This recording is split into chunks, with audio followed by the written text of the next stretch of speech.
I Put your camera on so we can spotlight you, Stacy.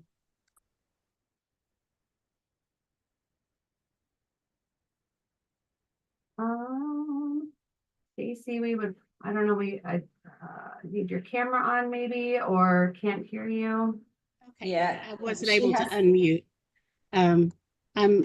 It's not letting me change my video because we're live or something, or recording maybe. All right, well, share away, girlfriend. We want Hey, to. Oh, there you were. You There I showed up. was. There you go. hey. This is my first time listening in anything basically with Optiva. Is that correct? Optiva? Well, it's Optavia, if you want to kind of break Opta. it down, Yep. Optavia. Optimal way. Yep. Okay, Optavia. Optavia. Yep. All right. I won't make that mistake again. Okay, you're not the only one, I promise. So Randy, hi Randy, if you're in here, is the one who invited me. And I actually reached out to him because of his social media presence and everything. And I went at it from a whole different angle. And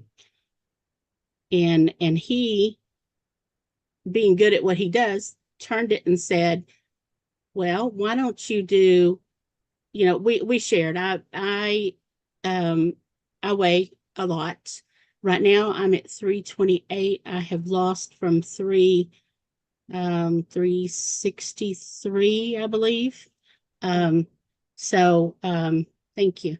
But I'm not over with yet because I've got to get way back to my fighting weight before I got sick. So anyway, so Randy and I were talking and stuff like that. And I had approached him with the idea of giving ATA girls and ATA guys to, people of his that had lost weight and stuff by trip incentives and stuff like that. And he said, well, why don't you do this, let people see what you're doing, losing weight and etc. And then give them those incentives. Yeah. And so, and I, obviously I need to lose weight. But in our mind, we always, we don't really go, well, I'm doing, but maybe I could do more, so I'm going to jump in here and I'm going to do the Optavia. Yeah. Yay. I love it. And, I love it. And I'm a social butterfly in a caterpillar body. Okay. I love people. I love to talk to people. But as far as showing myself, it's not a lack of confidence, I don't think, on my part. It's just sometimes people will take what you look like and make a different perception of who you are by the outer shell. So I'm going happy to that you're here, and we're rooting for you, Stacy, and you have an amazing community amongst you of people who really care about you and want you to do well on this journey. Thank you so much for sharing. I'm gonna make a commitment to all of y'all. Y'all are fixing to see some ignite, some fire, some happening, whatever y'all want to call it today. And all of y'all are going to get to know me really, really well. Maybe too well. I don't know. Thank you, Stacy, so much for being vulnerable enough to share with us. And we're all rooting for you, and we can't wait to hear your non-scale victories along the way. So I think we have time for one more. So Krista, come on off mute, girlfriend. There we go. I just wanted to come on because you asked a question. Well, first off, Stacy, way to go. We're so glad you're here. I just wanted to come on and share. You were asking about Halloween and costumes. And prior to Optavia, 7 years ago, I never dressed up for Halloween. I never dressed up for any kind of theme party. I didn't feel confident. I didn't feel good. And now I love a good theme party and I love Halloween costumes. And that was kind of my coming out, which led to me becoming a coach. Was I felt confident to share. My husband was Sunny for a neighborhood costume party. And that is what, when I put my outfit on and how great I looked, is what led to me becoming a coach 7 years ago. So it's just but I love having to be able to be fun and be silly. I've done all kinds of fun costumes over the years. I've been Marie Kondo and I've been Cleopatra, and I've just embraced Halloween, not for the candy. because I don't care for the candy and I wasn't a trick-or-treater, but I love the costume party. So I just thought I would just share that losing weight kind of opens up where you can go to Goodwill and get really inexpensive things and have a lot of fun and feeling good in your skin. So hope everyone has fun this holiday. Thank you so much for sharing that. That's awesome. I love to hear. I love hearing any Halloween type stories. So that's so fun. Awesome. So Gina, do I have access to be able to just share my screen? Okay, great. Well, we're going to get right into it. I'm going to share my screen with you guys and hopefully you can see my bright and beautiful slideshow. Okay. Awesome. So we are talking tonight about breaking the sweet spell and navigating Halloween with healthier choices. If you are in this Zoom room, you have agreed to this income disclosure. If you want to screenshot it and read it, you read it on the way in. I'm not going to spend time there. For those of you who don't know me, my name is Danielle Gant. I have been a coach with Optavia since October 2019, and I jumped right into coaching. I started program in September. And I lost 60 pounds while on the 5-in-1 program. Like I mentioned, Halloween is probably my favorite holiday. And so I just put some fun facts about me here. I like Twix. I do not enjoy scary movies one bit. My favorite Halloween costumes were Napoleon Dynamite and Dolly Parton. And you will see my array of costumes. Napoleon Dynamite, that is my real hair. Prior to coaching, I was a nurse, and prior to being a nurse, I was a cosmetologist, and I sat in a chair with rollers in my hair under a dryer for about 6 hours. But what I want to point out is, you know, over this time of dressing up, you know, I always, like Krista mentioned, went to the Goodwill and kind of found my costumes there because I was so afraid to order costumes online because I never fit into anything that made it my way. And this last year, my boyfriend and I were Kenny and Dolly, and I just felt so dang confident in that outfit with my bustier push-up bra, and man, did we have fun. But my most memorable Halloween was 1991 here in Minnesota. It snowed 12 inches, and we still made it out because we were hell-bent on getting that candy. So I thought we'd start with kind of just a fun trivia. Put in the chat what you think a fun-sized candy bar has in the amounts of sugar.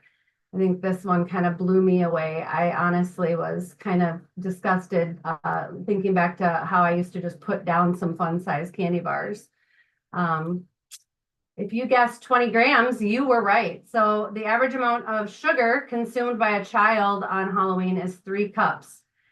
This is kind of a fun one if you want to screenshot, because I looked up how many, you know, grams of sugar and such are in candy, and that was mind-boggling to me.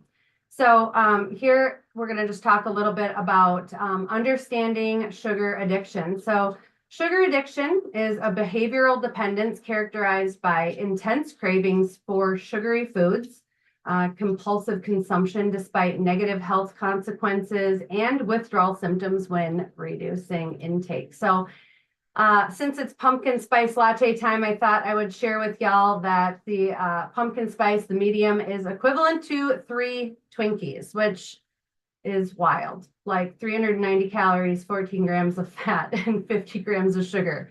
Put you know, maybe a 1 in the chat if you have enjoyed one of these once or twice in your time.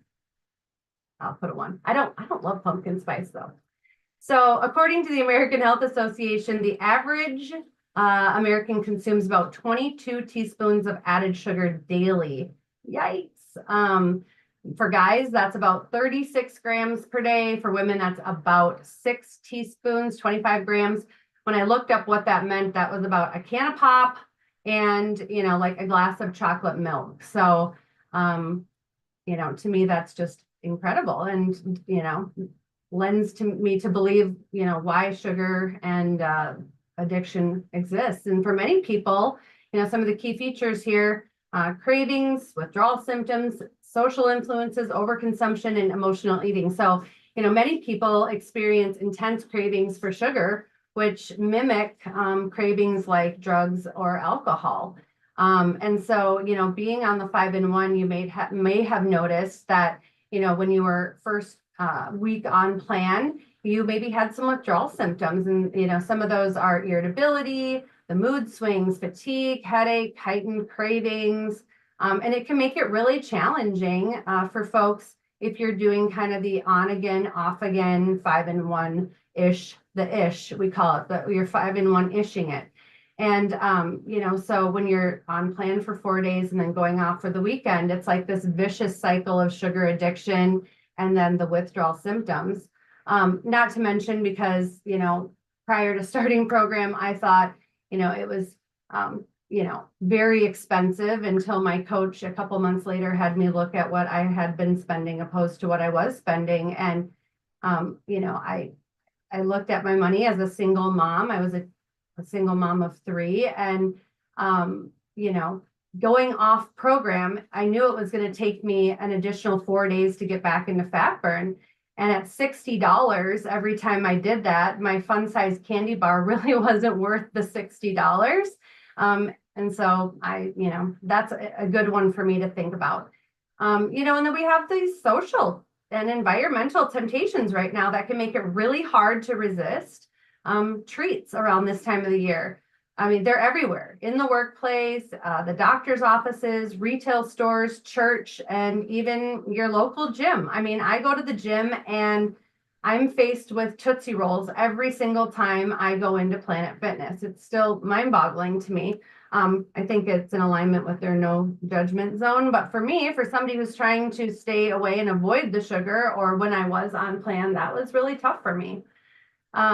When, my kids were little and they were doing the trick or treating, I would literally, when they'd go to bed, I would hide, go in and grab 4 or 5 of my favorites from each of their bag, hide them, and then I would go downstairs and ask them if they would share one with me.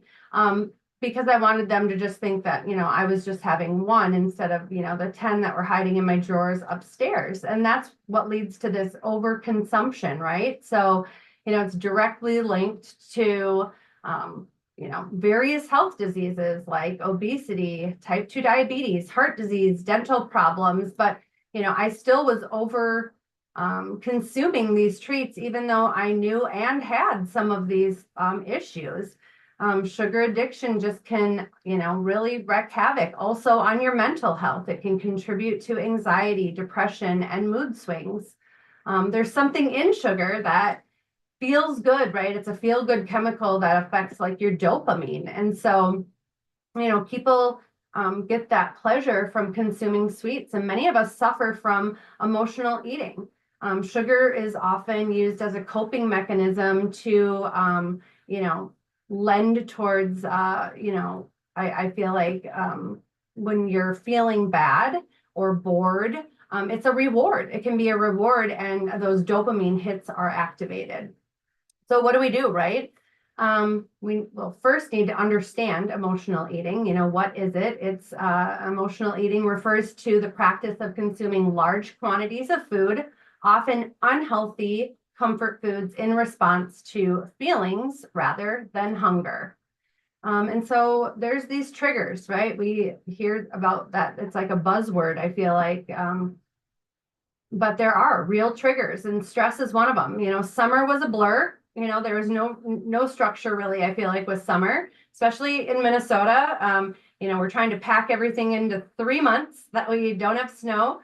And then the school year comes rushing in, and you're trying to get into routine and sports and homecoming and, family photos in church. And then the classroom parties start. And before you know it, it's holiday season. And, that often brings, additional stress to the abundance of social activities and expectations and financial pressures and time constraints. And I'm stressed like just thinking about it. And all of that really can, bring back habits of how did I cope? And that was through, maybe treats, anything with high sugar.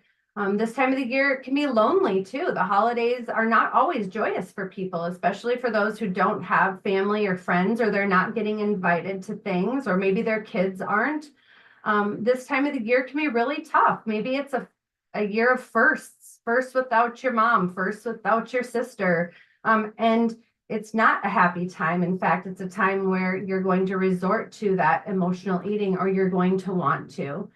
And then there's nostalgia. Emotional eating, comes with connections. Food is often tied to memories and traditions, and which can lead to, emotional eating when faced with reminders and things or traditions. When I was on program, I started mid-September, and my family thought that I was crazy because all these holidays were coming up, my favorite holidays, Christmas and Halloween, and they were worried that our traditions were going to go away because they know when I commit to something, I go all in.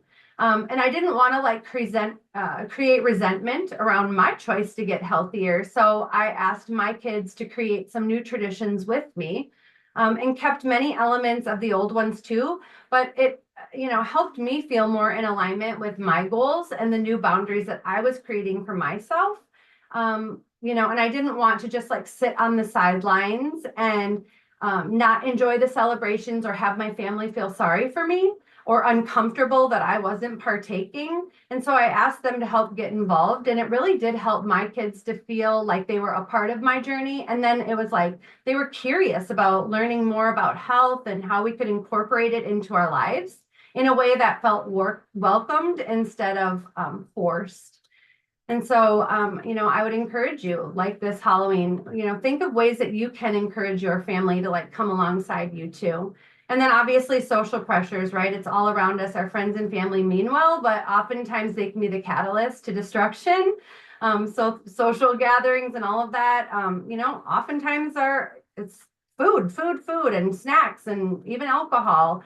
And FOMO, fear of missing out, is very real. So having a plan in place is really important. And some of my strategies that I like to utilize for my clients, or have them utilize, is mindfulness practices, setting boundaries, and planning ahead. And so one of the ways that I encourage my clients to really be mindful about what they're eating is to journal.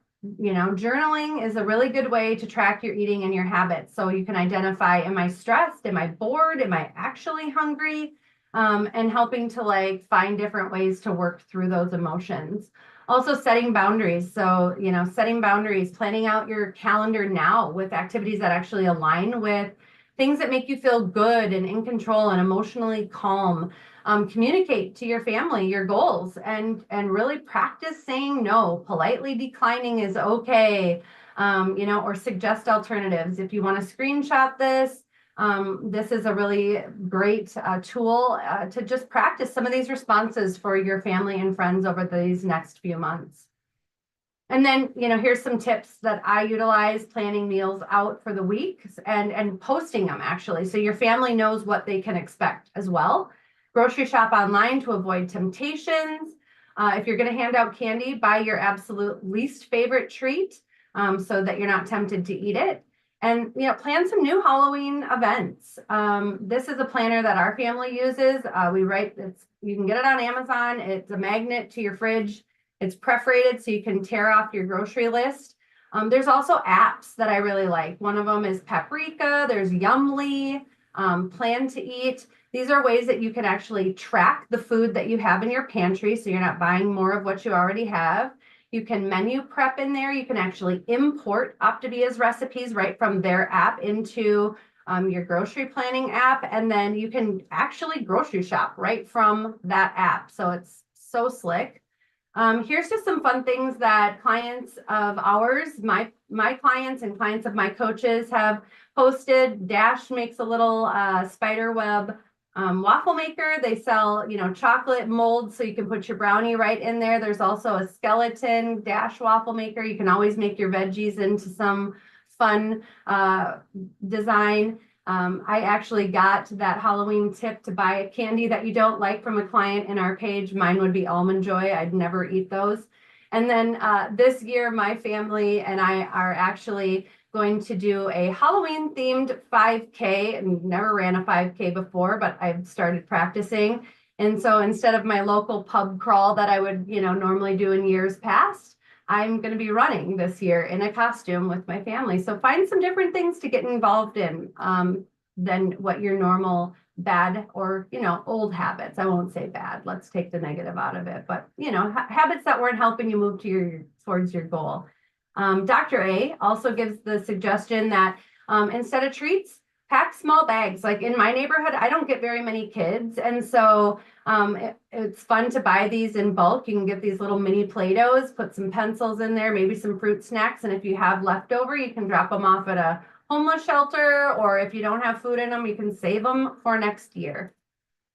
Here are some tips, 6 tips that combat sugar addiction. So I love these because when I was preparing for this, I was surprised that almost every single one of these, in fact, all of these align with Dr. A's Habits of Health. And so fueling your body every 2 to 3 hours is really going to help keep blood sugar stable and also can reduce your sugar cravings. Planning meals and prepping ahead is really great, making sure you have the ingredients on hand, because failure to plan is planning to fail. Thanks, Winston Churchill. Adults need 7 to 9 hours of quality sleep, which really helps with stress management and, emotional eating, unhealthy foods, etc. And then get moving, right? Like even going for a little leisurely walk is really good. Taking in that fresh air, it releases those endorphins and really can help with stress. And, your craving only lasts for a very, very short period of time. So if you can remove yourself from the scene of what might be the crime, you can normally combat that craving. Drinking water, getting that H2O, oh yeah.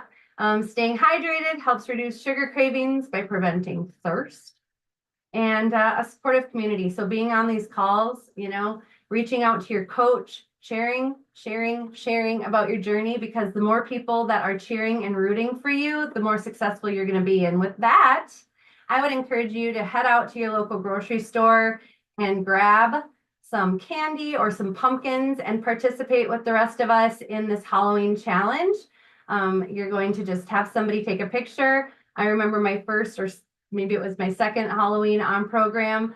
I didn't have somebody to take the picture, so I just asked a random stranger, and that person is actually a client and a coach of mine and maybe on this call today. And it got a really fun conversation going. So don't be afraid to, ask somebody to take your picture and get inspiring. That's the fun part about being an Optivist. All right, guys, that's all I've got for you tonight. Thank you so much.